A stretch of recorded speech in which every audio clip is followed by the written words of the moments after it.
घालवाड येथे डॉल्बीला फाटा देऊन गणेश विसर्जनाच्या मिरवणुकीत भव्य दिंडी सोहळा। सध्या अनेक ठिकाणी गणेशोत्सवाच्या विसर्जन मिरवणुकीमध्ये डॉल्बी, बेंजो यासह विविध प्रकारच्या आधुनिक वाद्यांचा समावेश दिसून येतो। या विसर्जन मिरवणुकीमध्ये विविध मंडळे लाखो रुपये खर्च करून मिरवणुकीचा आनंद लुटतात। मात्र याला अपवाद ठरले ते म्हणजे शिरोळ तालुक्यातील घालवाड हे गाव। हिंदू मुस्लिम ऐक्याचे प्रतीक असलेल्या घालवाड येथील नवजीवन तरुण मंडळ यांच्या वतीनं यंदा डॉल्बी, बेंजो यांसारख्या वाद्यांना फाटा देत वारकरी पंथाचे महत्त्व सांगणाऱ्या आळंदी येथील वारकरी शिक्षण संस्थेच्या उपस्थितीत भव्य दिंडी सोहळ्याच्या गजरात विसर्जन मिरवणूक पार पडली। घालवाड येथील सन 1980 साली स्थापन झालेल्या नवजीवन मंडळाने नेहमी रक्तदान शिबिर, वृक्षारोपण यासह विविध सामाजिक उपक्रम राबवून आपला सामाजिक बांधिलकी जोपासली आहे। यंदा या मंडळाने गणेशोत्सवाच्या निमित्ताने गणेश आगमन आणि विसर्जन मिरवणुकीत अवाढव्य खर्च न करता वारकरी पंथाचे विचार लोकांमध्ये रुजावेत यासाठी आळंदी येथील वारकरी शिक्षण संस्थेचे बालक आणि वारकऱ्यांच्या उपस्थितीत गावातून भव्य दिंडी सोहळ्याची मिरवणूक आयोजित केली।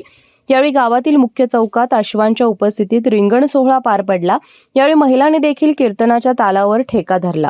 दरम्यान मंडळाने छत्रपती संभाजी महाराजांच्या जीवनावर तसेच भारताने राबवलेले ऑपरेशन सिंदूर मोहीम या विषयावर जिवंत देखावा सादर केला।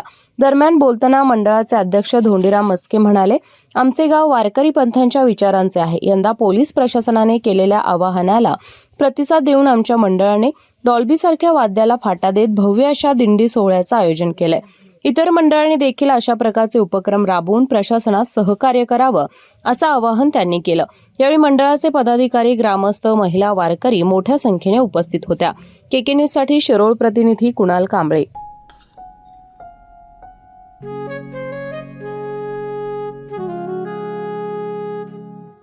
बाबा, आज येताना बासुंदी घेऊन या ना। अगं, कालच आपण आईचा वाढदिवस होता म्हणून आणली होती ना।